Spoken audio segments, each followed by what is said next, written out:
Praėjusį savaitgalį į Panemunės pilį sugrįžo menų festivalis Pilies aidas. 3 dienas savo žiūrovus džiuginęs didelė gausa įvairaus žanro muzikinių ir kultūrinių renginių bei plačiau meninių užsiėmimų spektru. Pirmą kartą šis menų festivalis šalia Nemuno stovinčioje vengrų kilmės dvarininko Jonušo Eperješo 1604 metais pastatytoje pilyje buvo surengtas 2007 metais. Dėl pilyje vykstančių restauravimo darbų 2 metus šis festivalis nebuvo organizuojamas. Tačiau per tą laiką nepasikeitė nei festivalio dvasia, nei jo idėja – skatinti žmonės kurti, padėti jiems atsiskleisti bei atrasti naujus talentus. Tradiciškai šis festivalis vyksta 3 dienas. Kiekviena iš jų turi atskirą programą, todėl žiūrovai gali pamatyti tai, kas jiems arčiausiai širdies, tai, kas juos labiausiai domina ir tai, ką jie labiausiai nori pamatyti.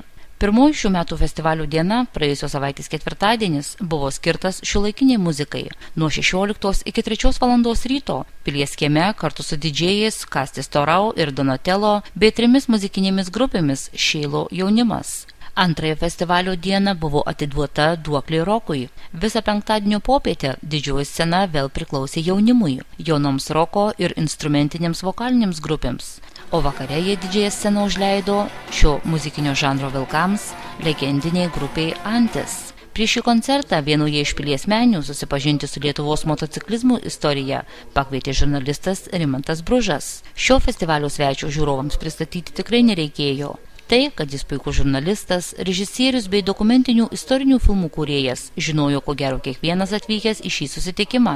Tačiau turbūt nesuklysime pasakę, jog nemažą dalį auditorijos labiausiai intrigavo jo meilė motociklams. Susitikimo su šiuo įdomiu žmogumi metu buvo parodytas dokumentinis filmas, pasakojantis apie daugiau nei 80 metų Lietuvoje gyvuojančią motociklizmo istoriją. Na, o penktadienio vakaro vinimi tapo legendinės grupės Antis koncertas, prieš kurį grupės lyderis Algirdas Kaušpėdas davė išskirtinį interviu Jurbarko žinioms. Jo metu kalbėjomis apie besikeičiančią Lietuvą ir atsinaujinusią Panemunės pilį bei grupę Antis.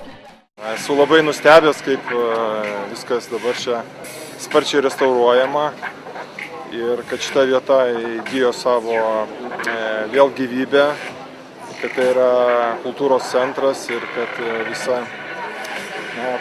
buvom ir Raudonės pilį. Matėsi irgi taip pat viskas gražiai sutvarkytas ir miestelis. Kad atsigauna Lietuva ir tas nepaprastai džiugina. Ir tai yra ne dėl to, kad kažkas tai čia liepia tą daryti, bet mums patiems taip norisi. Tai matau, kad Lietuva taps tokių pilių pagalba vėlgi labai patrauklus turistinis centras. Tai reikia užpildyti viską paslaugom, šypsenom ir mūsų geranoriškumu. Tai ne viskas yra dar pas mūsų dvasiniais dalykais tvarkoj. Dar galbūt per daug yra pykčio, ir saviniekos, ir tam tikro nepasitikėjimo savo jėgom, bet situacija gerėja, žinokit. Ir ypatingai keičiasi jaunimas mūsų. Teko neseniai būti pasaulio lietuvių jaunimo susitikime ir mačiau, koks jaunimas auga ir jie iš tiesų turi teisingą Lietuvos viziją ir neleis nuskriausti Lietuvos. Viskas bus gerai. Ar Antis atgimė ilgam, ar tai yra tik laikinas projektas? Mes čia laikinai šiek tiek, bet visada.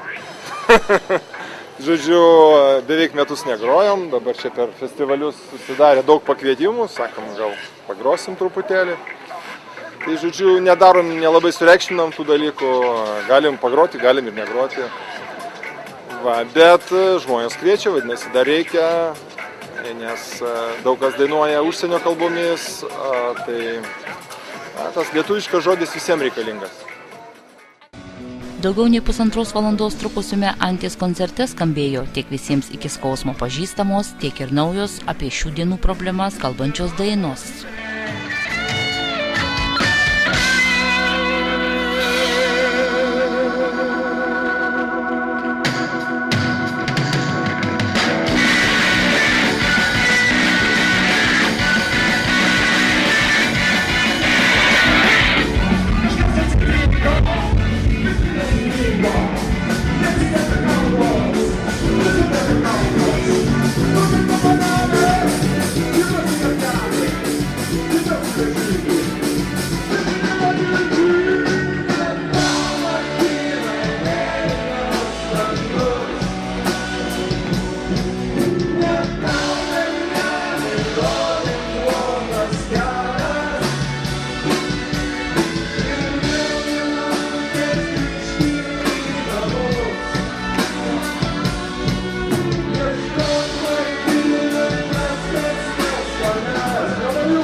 Trečioji paskutinė festivalio diena prasidėjo teatrinė improvizacija, kurią pakeitė Pilies šeimininkų, Vilniaus dailės akademijos studentų surengtos dailės, fotografijos ir įvairių instaliacijų parodos. Pilies kieme ir šalia jo buvo pristatomas interaktyvusis menas ir skulptūriniai projektai. Čia pat veikė meistrų ir amatininkų dirbtuvės, kuriuose buvo galima išmokti kalvystės, molio ar medžio apdirbimo paslapčių. Valandą iki vidurdienio prasidėjo akademinės valandos su visiems gerai žinomais aktoriais ir muzikantais. Jas pradėjo mūsų krašto pasididžiavimas, daugelio gerai žinomų dainų autorius ir kompozitorius Kęstutis Vasiliauskas su dukra Marija. Juos pakeitė ne ką mažiau pažįstami Keistuolių teatro aktoriai Andrius Kaniava ir Aidas Giniotis. Apie ką bus kalbama šiose akademinėse valandose nežinojo nei ją susirinkę žiūrovai, nei pats Andrius Kaniava. Dar prieš atvykstant į festivalį sakęs, jog tai nuspręs tik atsistojęs prieš publiką. Panašu, kad daug žodžių nereikėjo. Su nors ir nelabai gausia publika, kaip ir jis pats vėliau sakė, kalbama buvo muzikos kalba, kurią visi puikiai suprato. Pilies aide Andrius Kaniava dalyvavo pirmą kartą, tačiau prieš išvydamas sakėsi jo laukiantis kito pakvietimo. Pirmą kartą aš dalyvauju, ačiū Sauliui, kad pasikvietė, aš dabar jau žinosiu, kas čia vyksta, nes pradžioje tai nelabai supratau, tik supratau, kad tai yra kažkas labai gražaus turėtų būti, nes jau vien vieta ką reiškia ir organizatoriai, viską supratau, kad tai yra, jau turėtų būti neblogai. Čia truputį dėl laiko stokos galbūt, aš, taip sakant, visko nespėsiu čia apžiūrėti ir taip ilgiau pabūt, bet galvoju, gal sekančiais metais man daugiau pavyks. Kokia auditorija, kokia publika susirinko jūsų akademinę valandą? Ar radot bendrą kalbą? Žinot, kad radau kažkaip, aš taip ir tikėjausi, kad tai bus, aš man net minčių tokių nebuvo, kad aš jos nerasiu. Ką kalbėjot, muzikinė prasme? Muzikinė prasme, aišku, nes taip, pavyzdžiui, sakau, aš jau apie tą ir kalbėjau, kad šiaip sėdėti ir pasakoti apie save yra nuobodu ganėtinai. Kankinti irgi pasakojimais, žiūrovus pasakojimais apie tai, kaip ten atsirado daina arba ir ką, susireikšmint, ką ten vienu ar kitų momentų jie kurdamas jautė, man irgi nėra labai, taip sakant, malonu, aš daugiau stengiuosi kažką atlikti, kad už mane kalbėtum dainas, jeigu taip skambiai kalba. Belaukdami vakaro koncerto, kurie vainikavo šių metų festivalį, jo dalyviai dar galėjo susipažinti su multiinstrumentalisto Tomo Dabravolskio kūryba, pailsinti sielą stebint kultūrinės terapijos sesiją bei pasigraužėti alternatyviosios mados projektais. Visa Pilies aidas 2012 festivalį vainikavo grupių Atikos ir Tendertail koncertai bei ugnies ir fejerverkų šou.